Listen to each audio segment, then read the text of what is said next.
Vamos a continuar con la serie sobre la historia de la iglesia. Hoy vamos a tocar uno de los reformadores más. A mí cuando leí su biografía me impresionó. Este hombre se llamaba Juan Knox. Este hombre le pusieron un apodo, le decían el guerrero de Dios, imagínense, ¿no? Este hombre, dice la historia, que fue uno de los reformadores más agresivos que hubo. Inclusive es comparado con algunos de los profetas del Antiguo Testamento como Elías. ¿Recuerdan aquella historia de Elías cuando se enfrentó a los 800 profetas de Baal? Que los venció, pero era muy agresivo, muy osado. Se le compara a Eliseo y a Juan el Bautista del Nuevo Testamento. O sea, con ese espíritu así muy, muy agresivo. En las distintas épocas de Israel y de la iglesia y en el libro de los Hechos y bueno, en los evangelios, se ve cómo hay ocasiones en que, así como Juan Knox, se necesita este tipo de hombres que sean valientes. A veces parecen muy, muy rudos, pero bueno, dice su biografía que él era como la trompeta de Dios. Y una trompeta es un instrumento muy agresivo, ¿sí? Así como de milicia. Y según la historia dice que este hombre, Juan Knox, sacudió países enteros. Yo quiero que usted piense un momento, países enteros, no un barrio, no una colonia en una ciudad, no, países enteros como Escocia, donde él nació, Inglaterra, Francia, Alemania, Suiza, entre otros. Y se dice que aún después de muerto, sus sermones, sus mensajes siguen impactando las vidas de las personas, y su mensaje le provocó muchos seguidores, pero también muchos enemigos. Y así es hoy, cuando usted, por el simple hecho de predicar la verdad, porque el evangelio de Dios en sí mismo es agresivo, ya lleva una dosis de agresividad el evangelio de Dios. Déjeme ponerle un ejemplo. Si usted se para enfrente de un auditorio donde son diferentes religiones y usted les dice, aunque les digan un tono muy suave, y les dice, Jesucristo es el único camino a Dios, ya los agredió. Ya les lanzó algo agresivo y ellos van a decir, no, ¿y dónde queda Buda? ¿Y dónde queda San Gasparín? ¿Y dónde queda San no sé qué? ¿Y dónde queda San no sé qué? ¿Y dónde queda fulano de tal? Entonces, el evangelio, Jesús dijo, yo no he venido a traer paz, sino disensión. Pero no confundan, porque por otra parte Jesús vino a traer paz al que creía en él. Justificados pues por la fe tenemos paz. Pero el mismo mensaje de Jesús trae confrontación. Entonces, el mensaje de Juan Knox, pues aparte de que en sí mismo el evangelio trae confrontación, él era muy bueno, vamos a estudiar un poco acerca de él. Nació en 1514 en Escocia, que en ese tiempo ese país era considerado un país muy atrasado, muy inculto y salvaje. No sé cuántos de ustedes vieron la película de Corazón Salvaje, precisamente. ¿Cuántos la vieron? ¿Se acuerdan de Wallace? Bueno, esa es una historia verídica que se desarrolló en Escocia. Déjenme decirles que fue en ese tiempo. Los que vieron esa película, ¿recuerdan la finta que tenían los guerreros? Pues esa finta tenía con su faldita, porque así dicen los escoceses. Esa finta es la que tenía de un hombre, pues medía más de 2 metros y era una mole de músculos impresionante. Ya nada más de mirarlo, la gente temblaba. Bueno, pues ese hombre fue contemporáneo de Juan Calvino y muy joven aprendió, fíjense lo que distinguía a casi todos los reformadores, aprendió latín, o sea, se preparaban. estudiaban. Se estudió filosofía, se metió a la Universidad de San Andrés allí en Escocia, y este hombre desde muy joven, amaba a Dios con todo su corazón, pero cuando se encuentra, fíjense, con las verdades de la Biblia, él se mete al estudio de la Biblia y dice su historia que parece como que se repite en la vida de estos hombres, pero eran rasgos que los distinguían, que deben de distinguirnos ahora a nosotros. Entre otros es que él estudió las escrituras en sus idiomas originales, el hebreo, el griego, y sobre todo dice su biografía que él estudió de una manera así casi con lupa el libro de los Hechos, porque acuérdense que ellos están en la Edad Media, ¿sí? En la edad donde las escrituras estaban escondidas, donde todo estaba torcido, donde todo era un negocio, donde la fe había sido arrebatada y ahora la gente tenía superstición. Entonces, él estudió el libro de los Hechos casi con lupa, así, texto por texto, porque él quería sacar lo que él consideraba la esencia del cristianismo. Entonces es muy interesante que este hombre haya estudiado el libro de los Hechos porque encontró muchísimas verdades.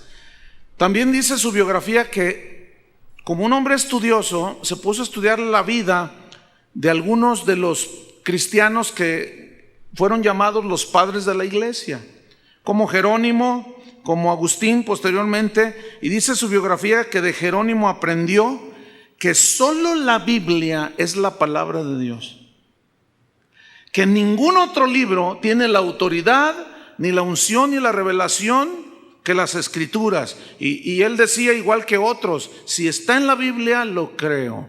Si no está en la Biblia, lo rechazo. Y de Juan Calvino aprendió muchas cosas, pero de Agustín, que ha sido uno de los cristianos de pensamiento más agudo, de él aprendió sobre el carácter, porque San Agustín de Hipona, así se le conoce, él enfatizaba mucho sobre el carácter cristiano, porque él en su vida pasada fue un desastre, fue un macho, fue de lo peor, pero la gracia de Dios lo rescató. Entonces él tuvo un encuentro, estoy hablando de San Agustín, tuvo un encuentro con Dios y comenzó a estudiar las escrituras. Nada más que este es del año 400, 500, después de Cristo, perdón. Entonces, este hombre se puso a estudiar mucho sobre la vida de Jesús y él quiso ser como Jesús, Agustín. Entonces dejó muchos escritos. Por cierto, Agustín es uno de los teólogos, es el teólogo por excelencia de la Iglesia Católica. Y yo a veces digo, cuando usted lee la vida de este hombre, dice, y si es el teólogo de ellos, ¿por qué no hacen lo que él decía? Porque su vida en realidad es impresionante. Bueno, pues este John Knox aprendió y estudió mucho sobre esto y él concluyó lo siguiente, Juan Knox. Él dijo, si está en la Biblia es la verdad, pero no es cualquier verdad, es la verdad de Dios. No es cualquier verdad, es la verdad de Dios. Y él decía que si alguien quería servir a Dios, él refiriéndose a los sacerdotes, acuérdese, él era inclusive otro más, o llegó a serlo, pero él decía que si alguno quería servir en el ministerio y no poseía un carácter cristiano que se pareciera a Cristo, aunque fuera muy popular, si no poseía el carácter de Cristo, no valía ni un chelín, decían ellos, o sea, la moneda más barata de ese tiempo.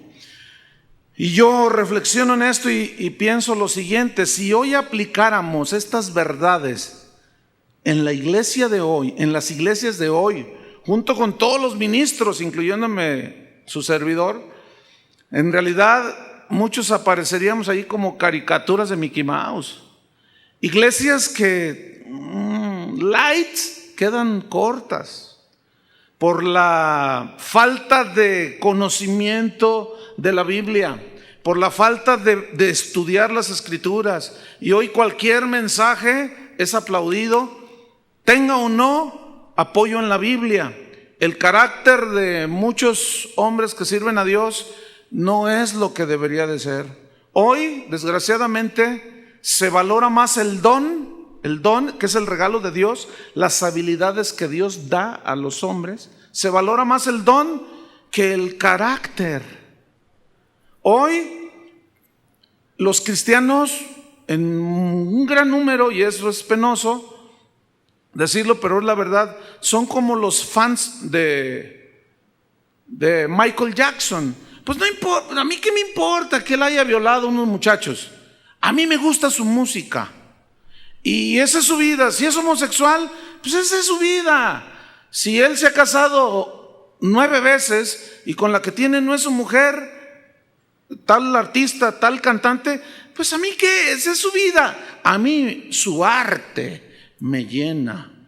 Y hoy los cristianos reflexionan en ese mismo pensamiento filosófico. Bueno, pues ese predicador, pues a lo mejor, pues sí, es medio, pero ¿cómo me bendice? Ay, ¿cómo me gustan las alabanzas de Pancho Pistolas? Pues sea lo que sea, pues a mí qué me importa. Mira cómo me transporta hasta el tercer cielo. Y nos hemos diluido, hermanos. Por eso yo dije que si hoy aplicáramos esos principios, esos valores que extrajeron de la Biblia estos hombres, otra cosa sería la iglesia de hoy. ¿No creen?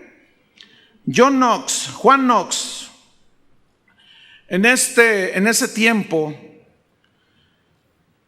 pues él era un católico y en 1536 fue ordenado sacerdote dentro de la iglesia católica y llegó a tener un alto puesto, fue notario papal y fue hecho tutor de muchos estudiantes pues en la universidad que querían ser sacerdotes. Dice la historia que en esa época la iglesia católica era dueña de más de la mitad de las tierras de Escocia. Así como aquí en México llegaron a poseer casi todo México, ¿sí?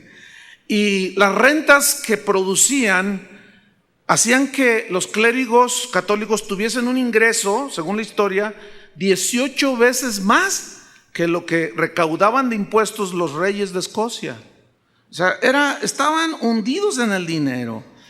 Y eso los llevaba a la corrupción, porque muchos de ellos eran adúlteros, blasfemos.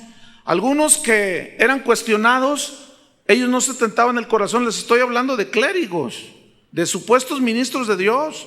Al ser confrontados por sus vidas licenciosas, no se tocaban el corazón para mandar matar a la gente. Eran asesinos, eran tremendos. Y por allí aparecieron 2 frailes católicos, por supuesto. Acuérdense, en ese tiempo todavía no había la reforma total, y ellos estaban convertidos y predicaban. Bueno, ya en este tiempo, quiero aclarar, ya estaba la reforma, ya se había hecho la división, pero dentro de la misma iglesia católica había mucha gente que había abrazado la fe evangélica, la fe de la Biblia, pero seguían dentro de la misma iglesia. Y cuenta la historia que 2 de estos frailes que se habían convertido a Cristo seguían dentro de la iglesia católica. Eran 2 predicadores que iban por los cerros, los pueblos, predicando, y Juan Knox los escuchó. Esto antes de, por supuesto, él encontrarse con Cristo, ¿no? Y dice la historia que le impactó tanto el mensaje de estos hombres, que el Espíritu Santo hizo algo tan poderoso en su corazón que se convirtió a Cristo. Y su conversión fue tan contundente que él no pensó mucho y él sí se salió del catolicismo. Y en 1540, al correr de los años, bueno, él empieza a estudiar las escrituras, como decía, en sus idiomas originales y todo. Aparece por allí un predicador también de esos tremendos, se llamaba Jorge Wishart, y impactó también a Juan Knox por 2 cosas.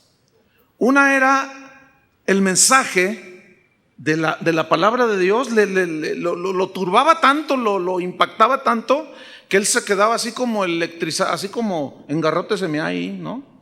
Se quedaba pasmado de oír esas palabras que salían de la boca de estos predicadores. Pero lo que más le impactó fue que él conoció, abajo del púlpito, conoció a Juan, a este tal Wizard, y le impactó su vida. Realmente dijo: este es un hombre de Dios. Este tiene el carácter de Cristo. Y fíjese, en ese entonces a este tal Wizard, predicador, lo andaban persiguiendo y lo habían amenazado de muerte. Y como Juan Knox ya había dejado el catolicismo, se hicieron amigos, y como estaba el hombre de aquel tamaño que te dije, le dice Wizard: oye, ¿no quisieras ser mi guardaespaldas? Y él dijo: claro que sí. Y saca quién sabe de dónde una espada. Y dice: no, yo te cuidaré las espaldas. Ahora, yo quiero que ustedes se remonten a aquel tiempo. Le voy a compartir unos versículos, hermano, que platicando con una persona, mientras platicaba, Dios los trajo a mi mente. Son los versículos que hemos leído, pero sucedió porque una persona me hizo comentario acerca de un predicador de este tiempo, que es amigo mío, y que le habían hecho un comentario de que él traía guardaespaldas. Entonces, ciertamente yo en ocasiones he mencionado que Jesús no los traía, ciertamente, pero yo le dije: ¿sabes una cosa? Yo conozco a ese predicador. Yo sé que él ha sido amenazado de muerte, porque su mensaje es fuerte. Entonces ha herido susceptibilidades de religiosos, de gente, y seguido le salen con camionetas, lo han querido sacar de la carretera, los han asustado con AK-47 y te vamos a matar si tú sigues hablando de esa manera. Y entonces él decidió tener guardaespaldas, este amigo mío. Entonces me dice: oye, pero es que eso. Le digo: no, ¿sabes una cosa? Te voy a leer unos versículos y se los quiero compartir. Abran Mateo capítulo 10. Mateo 10, versículo 16.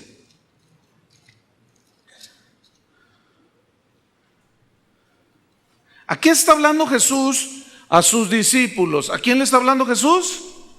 Ok. Dice así: he aquí, yo os envío como ovejas en medio de lobos. Para empezar, ¿cómo nos envía Dios? Jesús, como ovejas en medio de lobos. Y el lobo, ese te quiere tragar, ese te quiere destruir. Ok, ¿qué más? Sed pues prudentes como serpientes y sencillos como palomas. ¿Por qué Jesús les dijo: miren, ustedes van a ir en medio del mundo ustedes son ovejas, pero van a estar en medio de lobos? Sean pues prudentes como serpientes. ¿Saben qué significa esa frase metafórica? Sed prudentes como serpientes. Significa: no se expongan deliberadamente al peligro tentando a Dios. Porque la serpiente tiene eso. La serpiente no se expone a su peor enemigo, que es el águila, y es muy cautelosa cuando ella atraviesa un camino donde no hay vegetación. Y se puede estar hasta 3 horas mirando allí y observando, y no se expone deliberadamente al peligro. Y muchos cristianos no tenemos a veces este entendimiento y decimos: y al cabo Dios me protege. ¿Se acuerdan lo que Satanás le dijo a Jesús? Cuando le dijo: tírate del pináculo del templo, que al cabo está escrito que mandará a sus ángeles y te recogerán. ¿Se acuerdan de esa escritura? Mateo 4. Y Jesús le dijo: escrito está, no tentarás al Señor tu Dios. Entonces le dijo, compórtense, sean prudentes, no se expongan deliberadamente al peligro. Ahora seguimos leyendo. Y versículo 17, y guardaos de los hombres. ¿Saben qué significa guardaos de los hombres? Cuídate de los hombres malos. Cuídense de mujeres malas. ¿Y cómo te cuidas de un hombre malo? ¿Ah? Si te quiere hacer daño, ¿qué dices? Bueno, pues que al cabo, ¿te dejas? Así, o sea, bueno, vamos a ver qué les dice más adelante. Dice, guardaos de los hombres porque os entregarán a los concilios. Fíjense, gente mala, traidora, que querrá hacernos daño.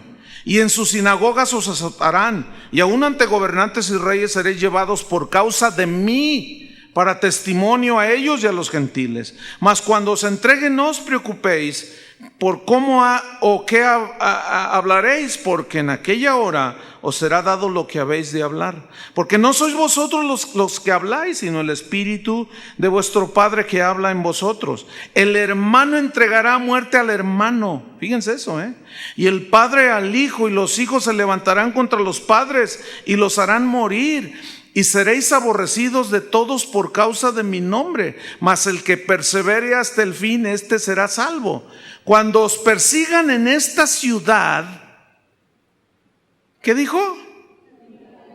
Huid a la otra. ¿Por qué les dijo huid a la otra? ¿Por qué no les dijo yo los voy a rescatar? ¿Por qué no les dijo? Porque estamos en este mundo y debemos de ser prudentes como serpientes, de no exponernos deliberadamente. Si a mí alguien me amenaza, yo tengo que cuidarme, ¿sí me explico? Ahora, por supuesto que Dios me cuida, pero en ese Dios nos ha dado un sentido común, nos ha dado un entendimiento, y el mismo evangelio nos prueba cómo Jesús mismo tuvo que salir de en medio de ellos cuando lo quisieron apedrear en una ocasión a Jesús. Cuando lo quisieron despeñar, ¿se acuerdan? Y pasando en medio de ellos, salió y se iba. A Pablo, el apóstol, lo descolgaron en una canastilla, ahí en el libro de los Hechos. ¿Por qué lo descolgaron? Porque lo querían matar.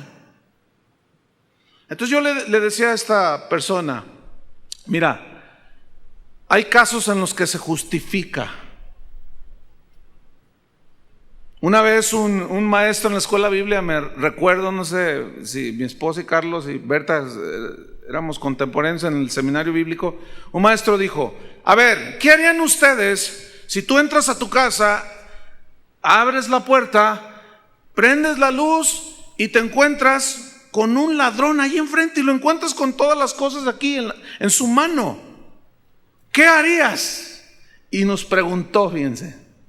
Entonces uno dice, no, pues yo le comparto del evangelio. Nos pintamos solos. Dice, no, pues yo le predico el evangelio. Y yo te digo, no, pues yo lo ato, dice. No, pues yo le leo la Biblia. No, pues yo le digo, no, mira, cambia de vida. Y el maestro nomás nos miraba, ¿no?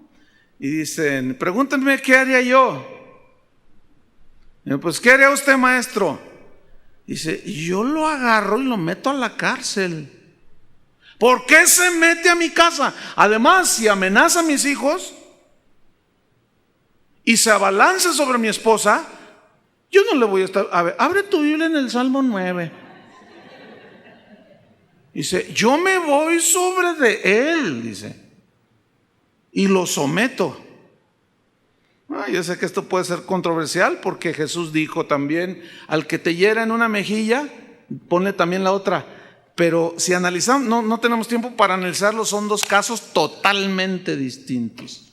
Porque allí habla de los enemigos y acá es un enemigo fortuito, no sé si me explico.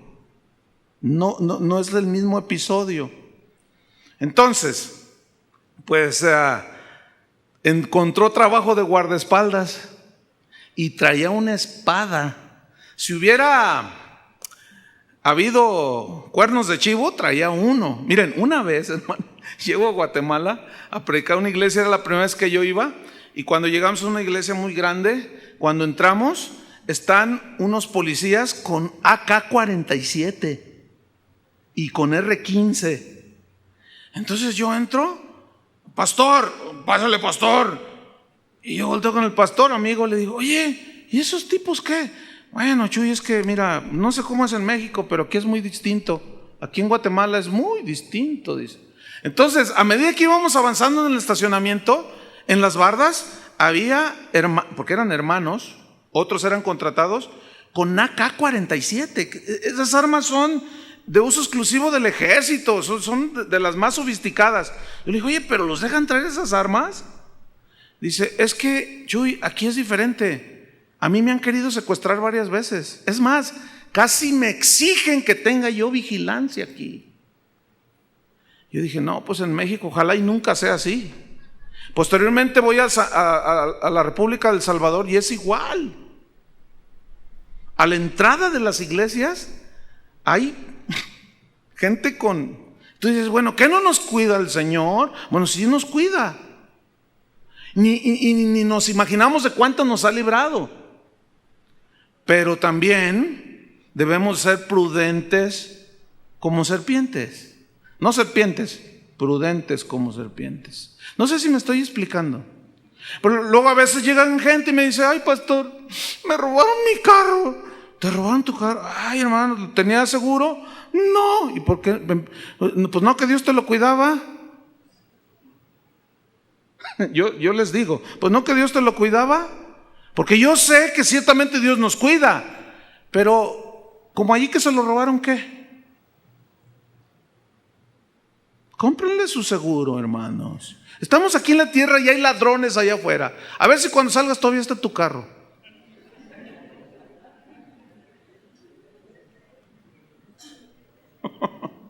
Okay. A mí me gusta hacerlos pensar para que, ok, me robaron mi carro, pastor. ¿Y te estaba asegurado? No. Ay, bueno, pues ahí, pues ya le llevas de perder, hermano, pero bueno, ok.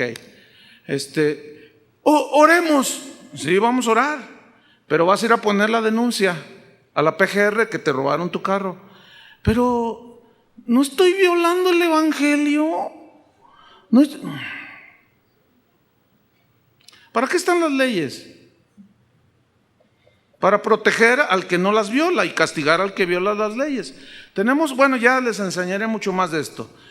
Les tuve que hacer cierta aclaración porque el hombre pues traía una espada y cuidaba las espaldas del wizard. Y era un guardaespaldas así como el que yo tengo aquí. Ponte de pie, mi hermano. Este es mi guardaespaldas para que sepan. Gracias. ¿Por qué creen que está ahí? Y él sabe que si alguien... No, pues imagínense. ¿Mides 2 qué? ¿2.5? ¿2.10? 1.96. Bueno, pues... Y estás bastante... Y por allá tengo otro que le dicen, no voy a decir porque luego se lo agarran de cotorreo, pero ahí está en la barda cuidándome las espaldas. ¿Cómo te llamas, brother? No son mis guardaespaldas, pero pues es para despistar al enemigo. Por si alguno quiere algo, pues ya nomás le digo, a ver, trata todo el asunto con aquel. Bueno, pues Juan Knox fue guardaespaldas de este hombre porque lo traían. Fíjense, hubo un cardenal que se llamó David Beaton. Él arrestó precisamente por la predicación a Wizard, al que le cuidaba las espaldas Juan Knox. Lo apresó y ¿qué creen que le hizo? Lo quemó en la hoguera, hermanos. Ahora, fue en un momento en el que el mismo Knox andaba en otros quehaceres, pero dice la historia que estando allí a punto de ser quemado, este hombre Wizard, su mensaje era tan tremendo que dicen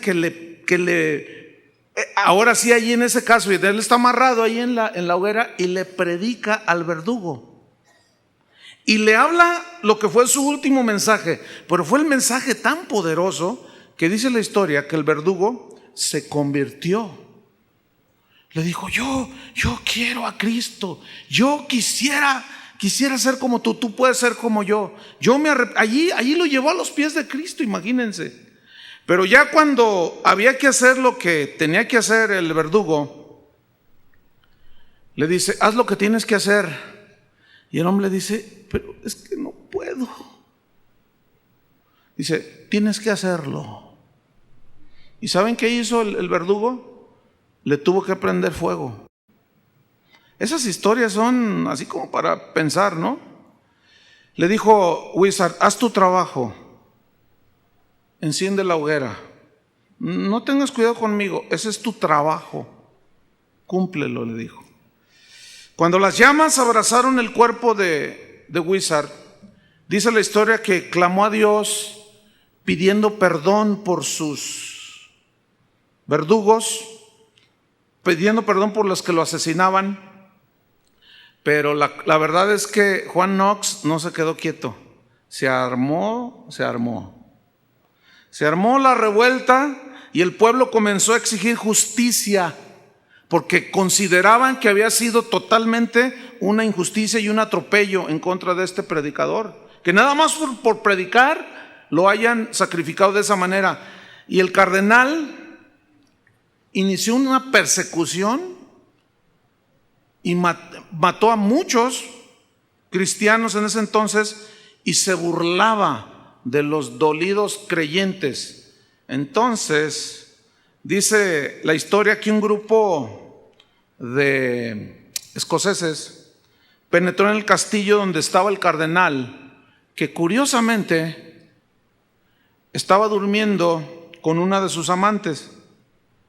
Así como se ven en las películas, que entraron sigilosamente, burlaron la guardia, mataron a 2 o 3 sigilosamente, entraron hasta la misma recámara donde estaba el cardenal, que supuestamente debían de ser célibes, pero estaba acostado ahí con una de sus amantes, y cuando lo toma uno de estos escoceses así bruscos, lo tomó del cuello y gritaba el cardenal y decía, no me matéis, soy sacerdote, no me matéis. Pues por eso te matamos, le dijo el otro, y le dieron cuello.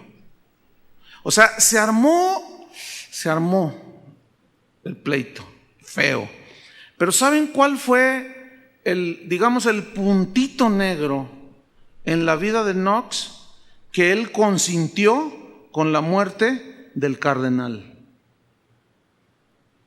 Y allí ya era un craso error. ¿Por qué un error? Porque la pasión por Cristo, escúchenme bien, no acepta violencia.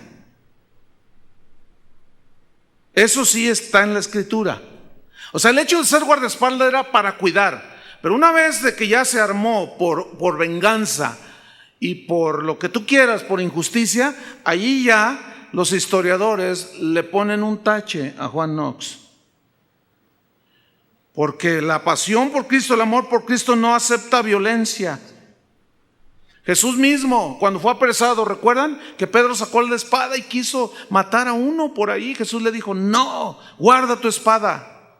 ¿Qué no sabes que yo tengo poder de traer ángeles aquí a mi presencia? Si mi reino fuera de este mundo, los ángeles pelearían por mí. Yo no vine a eso. Lo cual reprueba toda violencia que tenga connotación religiosa y mucho menos a los hijos de Dios, a los cristianos. Sin embargo, ¿qué hizo el cristianismo? A filo de espada nos endilgaron aquí el catolicismo, aquí en México, a fuerza, matando y sacrificando un montón de indígenas. La guerra de las cruzadas. ¿Por qué fueron los cruzados, los soldados aquellos que traían una cruz pintada en el pecho, que peleaban por Dios y mataban por Dios? Totalmente descalificado por Dios. Porque la guerra no es con pistolas ni con cuchillos, no. Nuestra guerra es netamente espiritual. ¿Están entendiendo el equilibrio en esto? Entonces, cuando Dios, dice la historia que pues esto fue como un tache para él, pero como él amaba a Dios, sucedió algo, fíjate. Él reconoció sus errores, entre esos ese que acabo de narrar, pero hizo lo que muy pocos de nosotros hacemos. Él reconoció sus errores, pero los enmendó.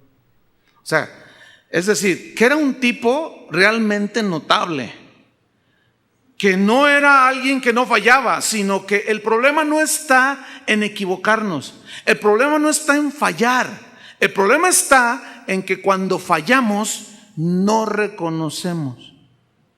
Ese es el problema que nosotros tenemos. Esa es la diferencia entre él y muchos de nosotros, de los cristianos de este tiempo. Ciertamente llegó a violencia física, pero cuando rectificó, se arrepintió y corrigió, fíjense, eso de la violencia. Cuando Dios lo llama, ahora sí ya a predicar, al ministerio, al pastorado, dice su historia que lloró tanto porque se sentía, él tenía un profundo deseo de predicar el evangelio, ardía su corazón. Ciertamente él era brusco, agresivo, pero su temperamento ahora comenzó a ser transformado por Cristo. Y esa agresividad que él tenía, siguió él con rasgos de su temperamento, pero en su mensaje. No sé si me explico. Él dejó ciertamente muchas cosas que tenían que ver con la violencia física, pero su carácter siguió siendo agresivo, pero ahora con la palabra de Dios, en la predicación de la palabra de Dios. Y déjame decirte algo que escribí yo aquí. A Dios no le conmueve tu perfección, o sea que ay, mira, pues no se equivoca mucho, ay, estoy impresionado contigo. No, sino la pasión que tú tengas por Él, el amor que tú tengas por Él, que viene de una fe que tienes puesta en Él. A fin de cuentas, escuchen esto, para Dios es mejor un brusco encendido que un frío estudiado. Porque el que es un brusco encendido, Dios sabrá corregirlo, como a él, que lo fue calmando. Y volcaba esa agresividad ahora en un mensaje que se requería para ese tiempo. Y es mejor ser un poco atrabancado como Pedro y que el Señor nos vaya moldeando, ¿no es cierto? Alguien que pues nomás nada y se quede allí. No, esos, los tibios, ¿qué dijo Jesús que hacía? Los vomitaba de su boca. Entonces, ser cristiano en esa época era algo definitivamente radical. Escúchame bien, ser cristiano en ese tiempo era cuestión de vida o muerte. Así eran las cosas en ese tiempo. Hoy se mide el éxito por la popularidad que tenga un predicador.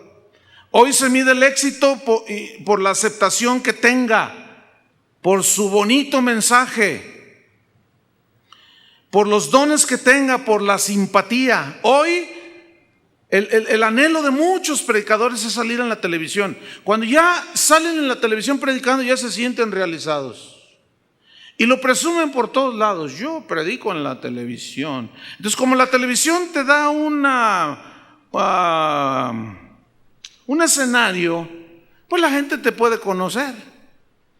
Y si tus mensajes son light, pues vas a tener un montón de gente allí que te escuche muy a gusto, ¿no? No, nosotros no nos metemos en problemas. Nosotros hablamos un evangelio, una palabra. Dios los quiere hacer rico, hermanos. Aquí no usamos la palabra pecado. El otro día un hermano que empieza en el ministerio me habló y me dice: oye, Chuy, estaba totalmente desconcertado porque fue a una iglesia aquí en México, ya en México, y aquí bien cerquita, que viene, me llama y me dice: oye, Chuy, dice, es que estoy bien sacado de onda. ¿Por qué? ¿Qué pasó?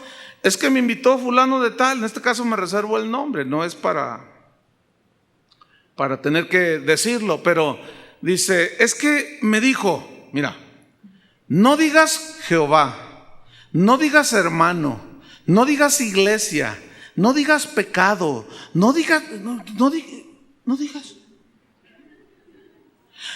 iglesia, di grupo, nuestro grupo. No digas Jehová, di Dios, porque Jehová me asusta. Tú dices, ¿de dónde rayos sacan eso? Entonces imagínate, ¿a dónde vas tú? A un grupo. ¿Y en quién tienes aquí adentro? A Dios. ¿Ya te arrepentiste de tus pecados? ¿Qué es eso? Es que no hay congruencia, me explico. Es un mensaje totalmente diluido.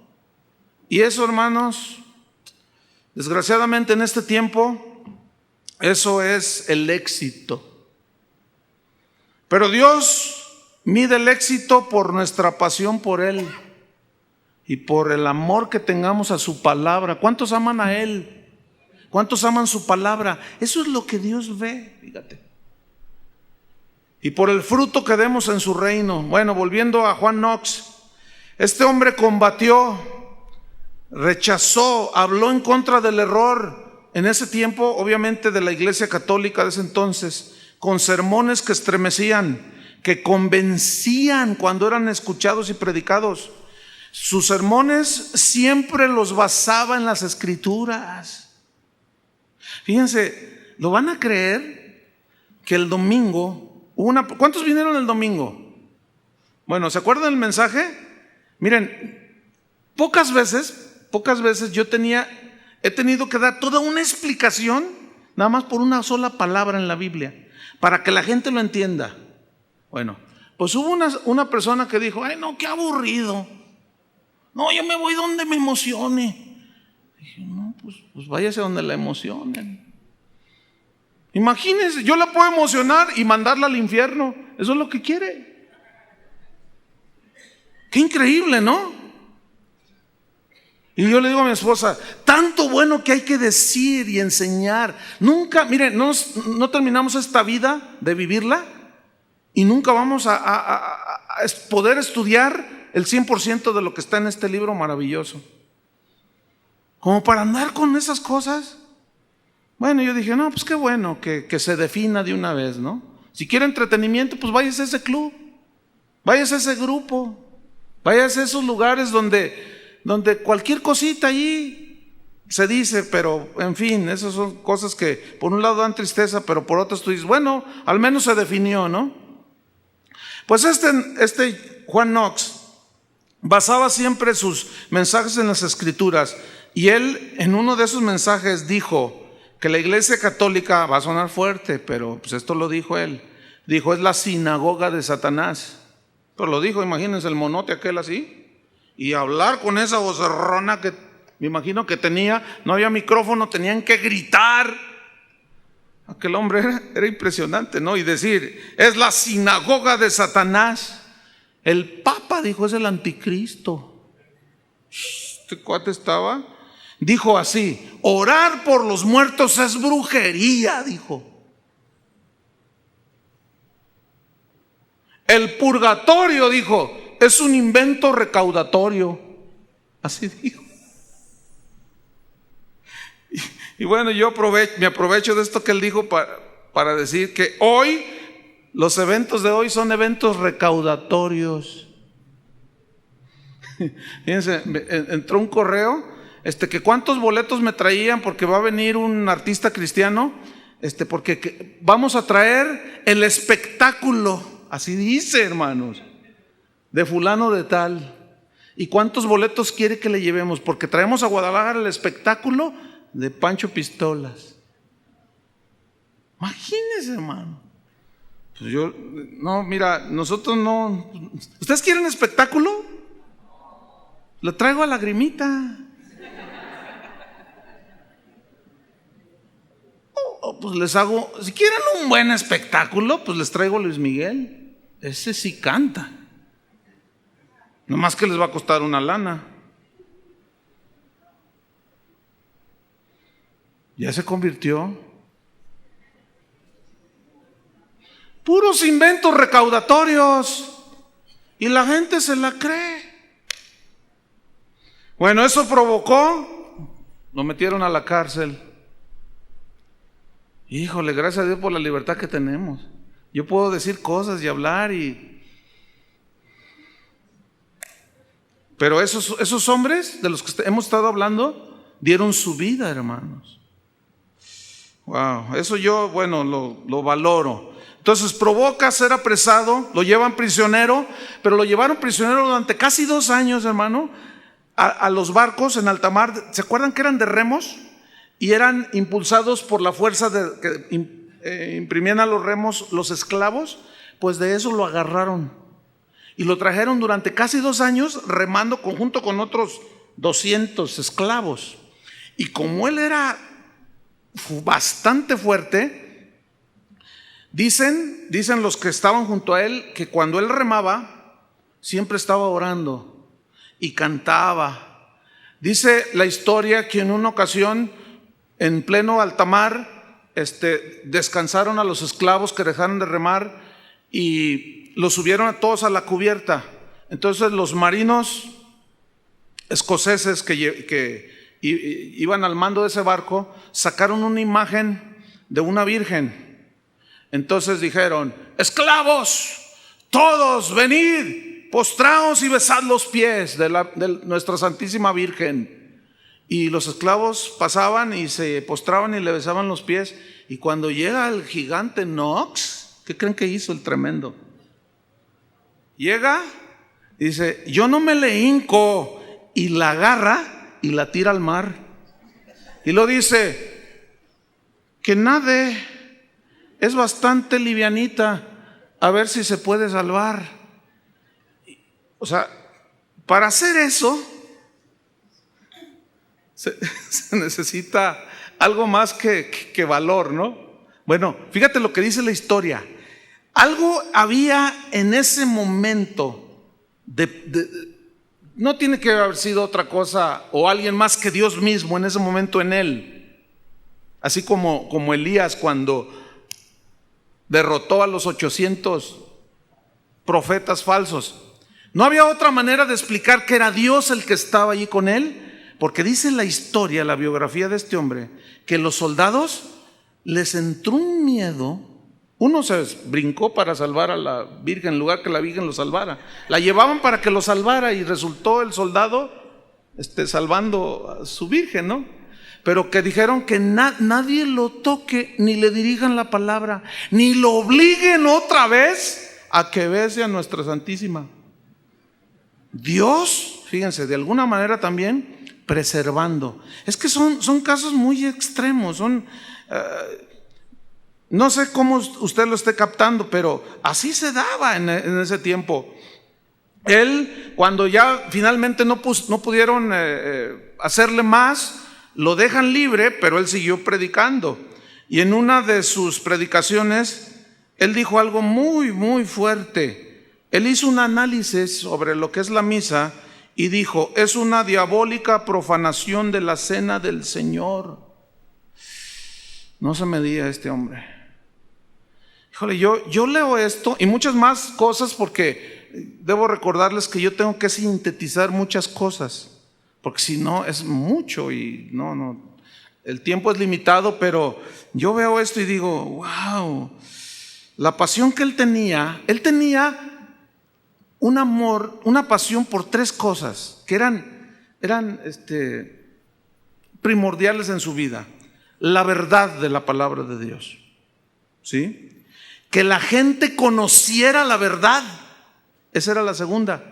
Y la tercera, que la gente experimentara a Jesucristo. Voy a repetirlo otra vez: la verdad del Evangelio, o sea, predicar la verdad del Evangelio.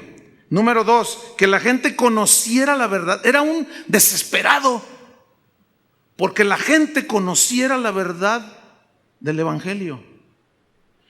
Yo leo esto y digo: yo quiero eso. Yo no sé ustedes, yo quiero eso. O sea, a mí por eso me meto y estudio, porque yo quiero que conozcan la verdad de la palabra de Dios.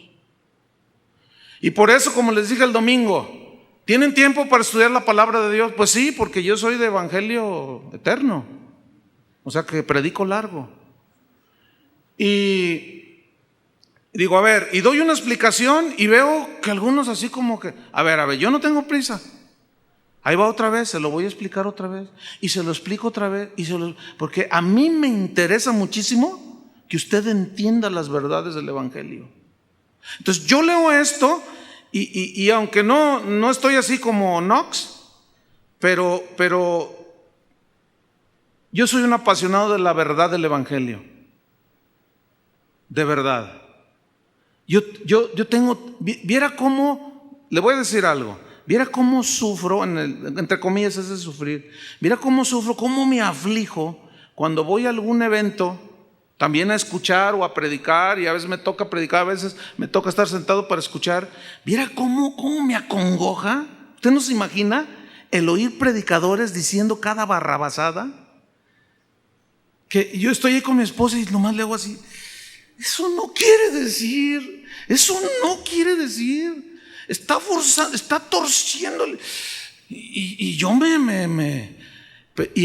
a veces me ha tocado seguir de predicar después del que dijo 2, 3 barrabasadas. Seguramente también yo las he dicho, definitivamente. Pero escúcheme bien.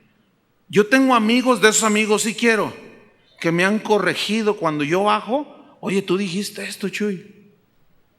Y mira, tienes que considerar eso. Oye, no, gracias. Pero no, eso es algo que debemos nosotros de adquirir y desarrollar. Un corazón dispuesto a aprender. Pero a veces me ha tocado seguir de predicar después de que se dijeron cosas que agredieron el Evangelio, y muchas veces hasta Cristo mismo. Yo le digo: Señor, dame sabiduría, porque ha resultado en ocasiones en que yo llevo preparado ya mi mensaje y dice estas cosas que es una contradicción a lo que se va a exponer en ese momento, y tengo que meterme y darle explicación. Yo digo: Señor, ¿es tan difícil, hermanos? Porque no sabes cómo van a reaccionar. Yo digo: Señor, dame sabiduría para saber expresar esto. Yo no quiero causar una controversia aquí. Ese no es mi como Juan Knox. Ese no es mi sentir ni mi línea.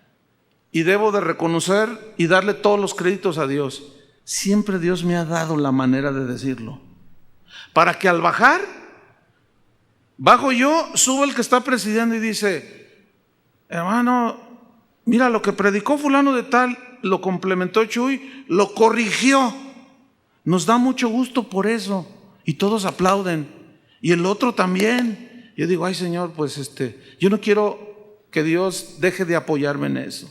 Y tú debes de confiar. ¿Se acuerdan lo que leímos cuando Jesús dice: los llevarán a las sinagogas y no vayan pensando qué van a decir? ¿Se acuerdan? Leímos en Mateo 10. Sino que el Espíritu Santo hablará por medio de ustedes.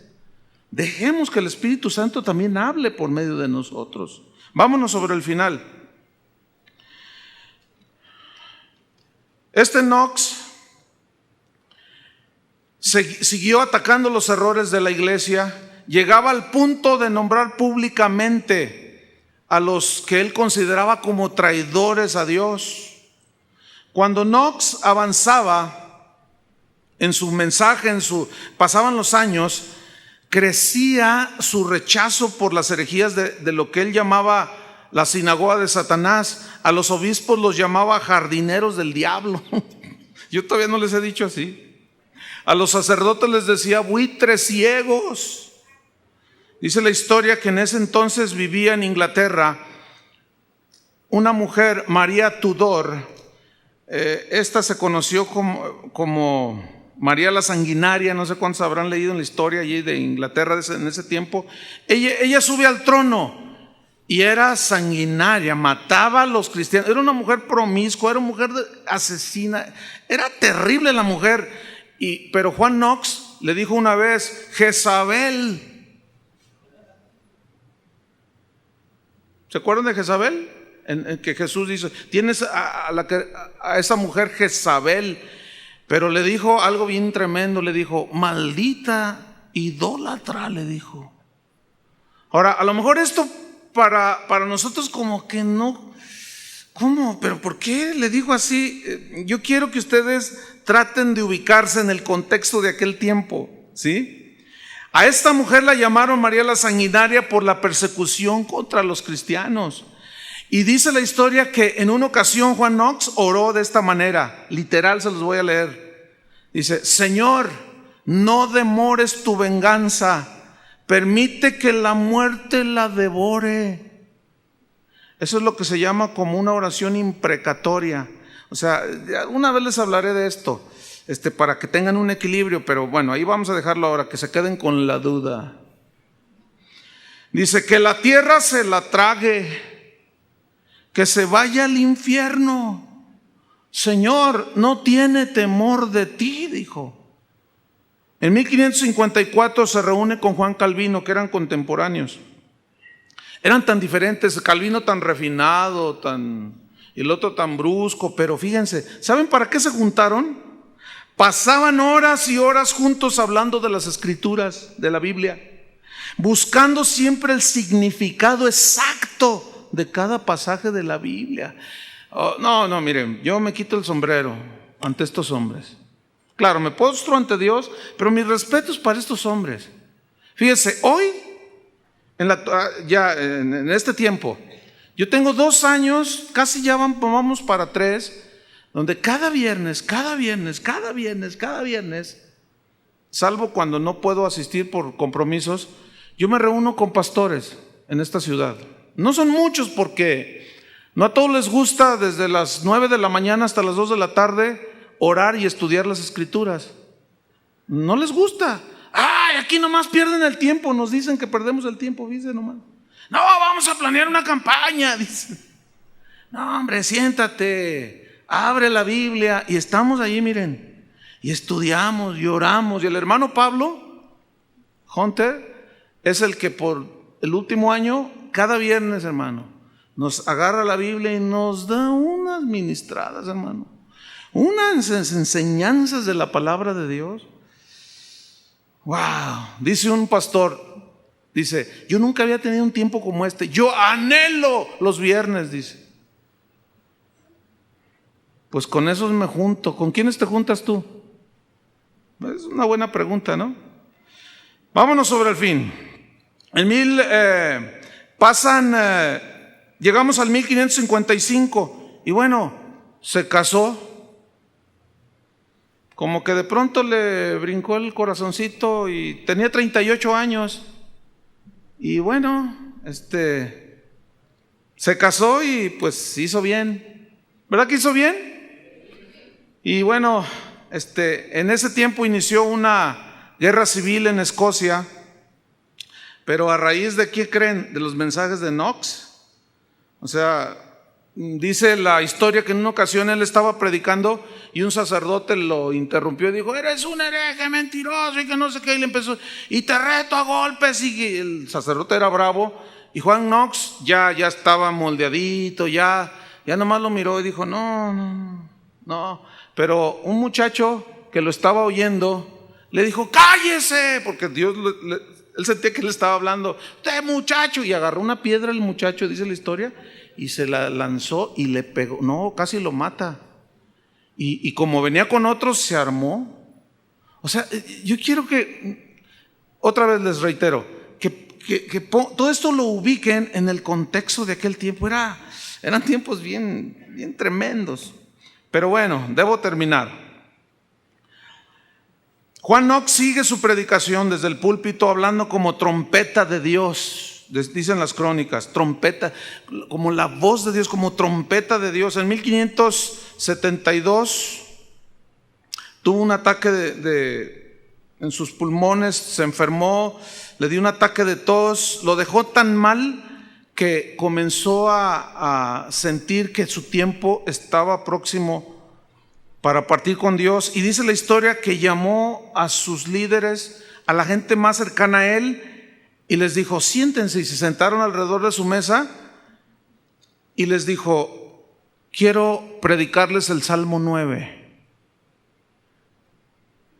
Y ellos pues estaban presintiendo ya que su fin llegaba. Y dicen los que lo oyeron, que posteriormente escribieron, que fue uno que predicó el Salmo 9 por horas y horas y horas. Si ustedes leen el Salmo 9, no lo vamos a leer, se nos fue el tiempo, pero es bastante largo y sustancioso donde habla de los enemigos que fueron vencidos, que Dios le dio victoria sobre sus enemigos. Pero dice la historia que agarró frase por frase y la desglosaba, y que estaban aquellos hombres llorando y escuchándole por horas sobre el Salmo número 9. Ahí después, en noche, ¿me prometen que lo leen? Bueno, para que les cobre más sentido esto. Y bueno, al final dice la historia que los encomendó a Dios, todos lloraban. Dicen que en su agonía él pedía que le leyeran el Evangelio de Juan, que fue ese Evangelio el que a él, cuando lo leyó, se encontró con Jesús. Les pedía que le leyeran salmos. Él ya estaba muy mal, y a veces estaba tan mal que le preguntaban: ¿estás escuchando, Juan? Y él respondía en un susurro: escucho y entiendo lo que están leyendo como nunca lo había entendido. Qué impresionante. Ordenó que le hicieran un ataúd. Ya pronto está mi muerte. Sentía morir. En sus sueños y en su agonía gritaba. Decía: vivan para Cristo, gritaba. Y ellos mismos se asustaban, porque de pronto como que abría los ojos y gritaba: vivan para Cristo. Y luego gritaba tan fuerte que retumbaba aquel cuarto, y le decía: Señor Jesús, decía, cuida tu iglesia. Qué hombre, ¿no? Finalmente, el 24 de noviembre de 1572, pide que le lean Juan 17, donde él había clavado su ancla de fe, dice la historia de él. Y un grupo de personas que oraban alrededor de su cama le preguntaron: Juan, ¿oís? Le preguntaron así, les voy a leer literal: Juan, ¿oís que oramos por ti? Él contestó: los oigo, y alabo a Dios por sonido de oración tan celestial. Y dice la historia que repentinamente exclamó: ya viene el Señor por mí. Que levantó su mano derecha y de pronto la dejó caer, y fue su último suspiro. Había muerto el guerrero de Dios. En su tumba, que tú puedes ir a visitarla cuando vayas a aquellos lugares, hay un epitafio que se lee: aquí yace uno que no aduló ni temió a nadie, solo a Dios. ¿A cuánto les gustaría ese epitafio? A mí sí me gustaría. ¿Sí? Imagínate, ¿no? Aquí yace uno que no aduló a nadie, no tuvo temor de nada ni de nadie, solo amó a Dios y tuvo temor de Dios. ¡Wow! Vamos a darle gracias a Dios. Que que levante este tipo de hombres si es necesario. Pónganse de pie, por favor. Levanta tus manos a Dios. Oremos. Señor, al leer aún desde ese capítulo de Hebreos, el capítulo 11, de todos esos hombres que dieron su vida por ti, que por fe conquistaron reinos, por fe taparon bocas de leones, por fe recibieron fuerzas en medio de debilidad, por fe obedecieron, por fe se prepararon como Noé, por fe. Después vemos en el desarrollo de la historia de la iglesia a gente que siguió con esa misma fe, como este hombre, que por fe fue un guerrero, que por fe obedeció y ciertamente pasó muchos sinsabores y sufrimientos. Pero el amor que te tenía, Señor, el temor que tenía de ti, el amor a tu palabra, lo hizo ser un guerrero de Dios, que no tuvo temor de nadie ni de nada. Señor, ese hombre dejó huella. Ese hombre es recordado. Y tu palabra dice que al que honra, honra. Y han pasado casi 500 años y hoy lo recordamos como a los héroes de Hebreos 11. Pero ¿y qué con nosotros, Señor, en siglo XXI? ¿Qué con nosotros, Señor? Guárdanos de ser tan ligeros, tan simples, que nuestro cristianismo sea más radical, Señor, en una total obediencia a tu palabra. Aunque viviendo para ti, Señor, nos traiga vituperio y burla y nos digan aún hasta fanáticos religiosos. Pero sabemos lo que es un fanático, pero también sabemos lo que es un cristiano. Despierta en nosotros, Señor, el espíritu de Elías que tuvo Juan Knox. Señor, a algunos les vas a dar ese llamamiento, valentía, Señor, un espíritu valiente para enfrentar los errores del cristianismo de hoy. En el nombre de Jesucristo, Señor, te damos gracias. Úsanos, Señor. Amén. Amén. Que Dios los bendiga.